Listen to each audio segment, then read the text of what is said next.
মানে কতটা অমানুষ হতে পারে মানুষ এবং কতটা দুর্নীতিবাজ একজন অফিসার হতে পারে। মহিপুর থানার সাবেক ওসি আবুল খায়ের সাহেবের পেশাদারিত্ব ছিল বলে আমার কখনো মনে হয়নি। যে কেউ যদি টাকা দিতে অস্বীকৃতি জানাতে তাকে বিভিন্ন মামলার হুমকি দেখা হতো, কিন্তু এখন পর্যন্ত আমাদের কাছে তার বিরুদ্ধে কোনো অভিযোগ লিখিতভাবে কেউ দেয়নি। চাহিদা মতো টাকা না দিলেই করা হতো মামলার আসামি। হয়রানির শিকার হতেন ব্যবসায়ীরা। হোটেলে খেয়ে দোকান থেকে জিনিসপত্র কিনে অনেক সময় টাকা দিতেন না। টাকা চাইলে শুনতে হতো হুমকি। সাধারণ মানুষকে জিম্মি করে কামিয়েছেন কোটি কোটি টাকা। এমন নানান অভিযোগ উঠেছে পটুয়াখালীর মহিপুর থানার ভারপ্রাপ্ত কর্মকর্তা খন্দকার মোহাম্মদ আবুল খায়েরের বিরুদ্ধে। ভুক্তভোগীদের সঙ্গে কথা বলে এসব তথ্য জানা গেছে। এখানে সচিবে একটা মিথ্যা মামলা দিয়েছে রাত 1টার সময়, রোজার দিন 10ই রোজা। সচিবে একটা মামলা দিয়েছে মিথ্যা। শেষে এই থানার এই পুলিশ এই যে দারোগা ওসি কেনছে একটা মিথ্যা মামলায় আমার তেন বাপ করে ধরিয়ে নিয়েছে। কয় তোমরা একটু সাক্ষী দিয়ে বা আমরা কই আমরা তো কাজে ছিলাম না। কয় না তোমরা সাক্ষী দিয়ে আই পারবে। এইবার নিজে মগো সালাম দিয়ে দিচ্ছে। এই ফাহে এই ঘর দুয়ারে এই বান্ডুরি কাজ করাইছে।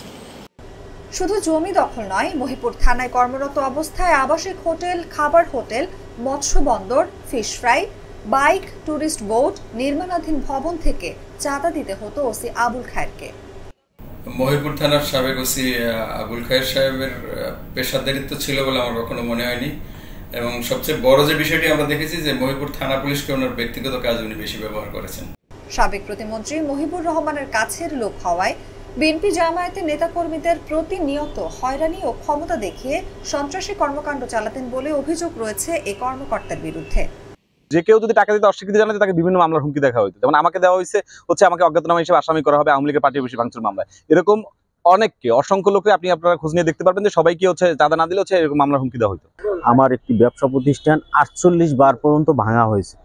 এ পর্যন্ত আমার নিজের হাতে প্রায় 60,000 টাকার মতো দেওয়া হয়েছে।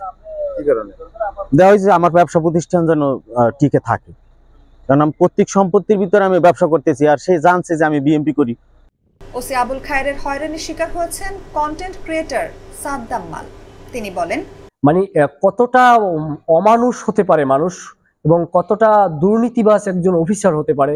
দেখুন, মানুষ, সাধারণ মানুষ তো একজন ওসির কাছে তার প্রত্যাশা থাকে অনেক, কিন্তু সেই প্রত্যাশাটা যদি তার কাছ থেকে আদায় না হয় তাহলে সেই অঞ্চলের যে কত বড় ভোগান্তি তৈরি হয় তা আমাদের কুয়াকাটা এবং কি আমাদের মহিপুর থানা অঞ্চলে একদম শিশু থেকে বৃদ্ধ পর্যন্ত সবাই কিন্তু এর আক্রোশের শিকার হয়েছে এবং কি তা উপলব্ধি করতে পেরেছে। উনি রাত্র 3টার সময় 2 লক্ষ টাকার বিনিময়ে উনি আমাকে বাসা থেকে উঠাই নেয়। তখন আমি জানি না যে আসলে আমাকে কেন নেওয়া হয়, এবং 2 লক্ষ টাকা খাইয়ে এবং ওনার খায়েশ, আমার প্রতি যে ওনার যে রাগান্বিত মনোভাব, এটাকে সম্পূর্ণভাবে উনি আমাকে আক্রমণ করে সফল হওয়ার জন্য আমাকে সারা রাত সেখানে রাখে এবং সারাদিন রেখে আমাকে এমন সময় জেলে আদালতে পাঠায় তখন যেন আর আমাকে জামিন করানোর কোনো ব্যবস্থা না থাকে। ওই টাইমটা আমাকে সারাদিন বসায় রেখে ওই টাইমের অনুসরণ করে উনি আমাকে কোর্টে পাঠায়। আসলে তখন কোর্ট বন্ধ হয়ে যায়, ওখান থেকে আমাকে পাঠানো হয় পটুয়াখালী জেলখানায়। সেখানে আমি 3-4 দিন জেল খাটি। খোঁজ নিয়ে জানা যায় প্রথমে তদন্ত অফিসার হয়ে কলাপাড়ার মহিপুর থানায় আসেন আবুল খায়ের। পরে 2021 সালের সেপ্টেম্বরে তৎকালীন এমপি মহিবুর রহমানের পৃষ্ঠপোষকতায় থানার ইনচার্জের দায়িত্ব পান। পরে প্রশাসনিক কাজে অসহযোগিতা সহ নানা অভিযোগে তাকে পটুয়াখালী পুলিশ লাইন্স থেকে ঝালকাঠি জেলার সদর থানার শেখেরহাট তদন্ত কেন্দ্রে পাঠানো হয়। বর্তমানে ঝালকাঠি সদর ফাঁড়ি ইনচার্জ হিসেবে কর্মরত আবুল খায়ের।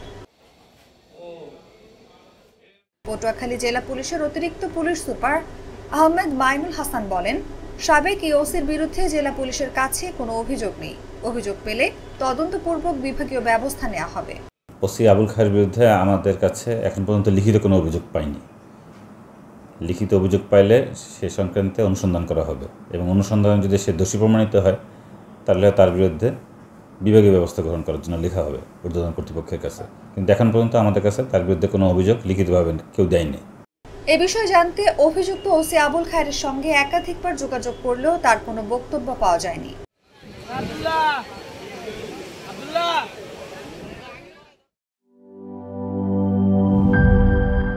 র‍্যাকটা তো অনেক সুন্দর, শুধু সুন্দরই না, মজবুতও।